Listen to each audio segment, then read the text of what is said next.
My son is a doctor and he lives in America. My daughter is a software engineer and she lives in London. Oh, my brother is an engineer and he works in Dubai. So, if you are one of these people for which these statements are being passed, or if you are one of those people who is passing this statement, this video is for you because we are going to tell you if you are living abroad and you keep transferring money in India, what are the taxation rules you need to keep in mind so that you don't have to worry about taxation in addition to being boasted about. So, I'm Swati Singhania. We are helping you solve your financial queries. And today we are going to talk about if you are an NRI or if you are living abroad or if you've traveled abroad and you're earning there, if you're transferring money to your home country, which is India, what are the taxation rules you should keep in mind and what are the exceptions that you could enjoy.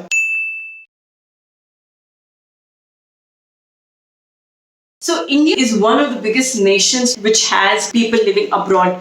So I was seeing some government statistics and there are more than 3 crore Indian people who are living abroad and who are either NRI or POI. So what are these people? They are these people who are basically Indians but they're actually living abroad. So this 3 crore people transfer more than 80 million US dollars every year to our country. Now that's a very, very big sum of money. And so it's extremely important for government to keep a note of it, especially with the recent news happening too much on, money being transferred within the country and outside the country for not so great reasons. So government keeps a very strong tab on every penny which comes inside the country and which goes outside the country. So if you are living in America and you're transferring funds to your mother here, it is regulated. If you're transferring funds to your friends here, it is regulated. And if you're transferring funds to your own account here in India, that is also regulated. So before I tell you the tax rules, please go ahead, like, subscribe to our channel and do not forget to hit the bell button so that all our videos get notified to you the first. So let's first get some numbers. So if you are earning $100 in America, how much that converts to? That converts to almost 7,500 in Indian rupees. Let me first understand some numbers. So the top 4 countries where Indians are living and earning and transferring back money to our country are America, United Kingdom, Canada, and Dubai. So what does this currency mean? That basically means if you're earning $100 in America, so the 100 of American currency, you are actually earning anywhere around 7,500 rupees. So in Indian terminology, you are earning 7,500. So if you're earning 100 pounds, which is London currency, you are earning 9,500 rupees in Indian terms. Now, if you are living in Canada and you are earning 100 Canadian dollars, you are actually earning anywhere around 5,500 Indian rupees. And on the other hand, if you're earning 100 dirhams, which is Dubai's currency, you are actually earning anywhere around 2,000 rupees in our Indian terminology. So you understand, anyone who even earns $100 in America is actually earning 7,500 rupees in terms of Indian rupees. And that is where this big difference of currency comes in. And hence, people really boast about the fact that one of their relatives lives abroad and keeps transferring their money here in our country. So this is the magic of numbers and currencies. Now let's understand what are the top 3-4 reasons where you may be wanting to transfer money to our country. So if you're transferring money to any of your blood relative. Now, what is blood relative? It includes your mother, father, sister, brother, even your in-laws, and people dependent on you. And it also includes your children. So we've given the definition of dependence in the description below. So if you are transferring money to any of these people in our country, you actually don't need to pay any taxes.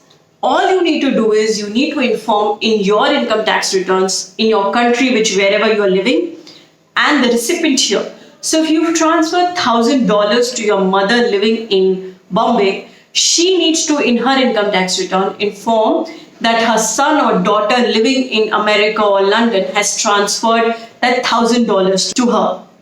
All you need to do is just inform the authorities that the transfer has happened, but you don't need to pay any taxation on it. So that's the good thing, right? You can transfer as much money to your blood relatives. Do not forget to look at the description below to whenever you are transferring any money to them. Now, in the second case, if you are transferring money to anyone who is not your blood relative, so let's say you have your best friend living in Delhi, or you have your girlfriend living in Delhi, or your boyfriend living in Bombay, and you're transferring money to them, then in cases like that, this will be taxed in our country, which is India. So the Indian rules say that if you are receiving anything above 50,000 rupees, which is, you can do the maths, it's not even $1,000. So if you are receiving anything 50,000 rupees or above, you need to declare that and pay and treat it as gift, and then it gets added to your income tax and you need to pay taxation on it. So you have to keep a note that if you're transferring money to anyone who is not your blood relative, the recipient here will have to pay tax on it. So it is not that you don't need to be bothered. Maybe out of that 50,000 rupees that you've just transferred, they will only be able to enjoy 40,000 or 45,000 depending on what their income tax slab is. Now there is a small exception to that. What's the exception? If you're transferring this money as a wedding gift, so if your friend here is getting married and you're transferring that money as a wedding gift, and obviously you can in any ways prove that that person is getting married, and the recipient here can prove that he or she is getting married, then this will not be taxed as gift under gift tax, and so it will be exempted. So that's a small clause you have, but don't just transfer money and say they are getting married, because you will need to prove. Now, if you've transferred money as wedding gift and for any reason the wedding gets cancelled, then yes, it will be treated as an income as per the income tax rules. So those are two things that you need to keep in mind. Now, the last thing is in case you're transferring money to your own self. So, there's a good period of time. So let's say 3 months, 4 months, you live in India, and the balance period you also live abroad, and you have an account here. In such situation, if you keep transferring money to your own account here in India, then you can only transfer it if you have a NRE or NRO account. Now, what is NRE and NRO account? We are going to talk about that in a video very soon, and we're going to link it here in the video here. But so it's basically NRE account in a very summary way is an account which is owned or which is in the name of an NRE, and it is only to transfer funds from outside the country to within the country. NRO account is an account where you also see that there will be some income that you will receive within India. You may have a rental income, you may have some dividends or income that you receive within the country. If you also have a source of income that comes from within the country, then you need to have an NRO account for it. But you have to be an NRI to either have an NRE or NRO account. So if you're transferring this money to your bank account here, then again, it is not taxed. You have to inform it why you are submitting your income tax return in the country of your income origination and in your home country, which is India. So now all these cases are applicable if you are an NRI living abroad, transferring money to India for any of the reasons given above. But do remember, these are only applicable if you're earning in a country which is covered under the double taxation agreement. So the government has kind of done a treaty or an agreement with most of the top countries like America, UK, etc., that if one person is paying tax in one of the countries, they don't need to pay tax in India. Or if they are paying tax in India, then they don't need to pay tax outside the country. But we'll be doing more videos on that. But this is roughly that you need to keep a note of. But do not forget that you have to inform the authorities for every transfer that you do. It may or may not be taxed depending on various situations, but you still have to inform that.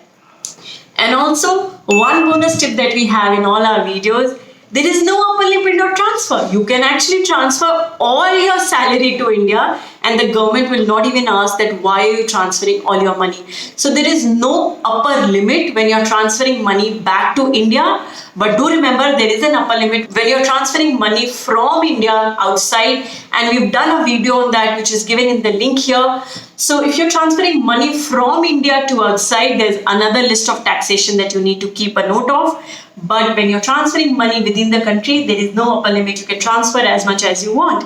So I hope this will ease a lot of your questions that you may have, especially if you want to transfer money to your parents and your siblings during this upcoming festive season.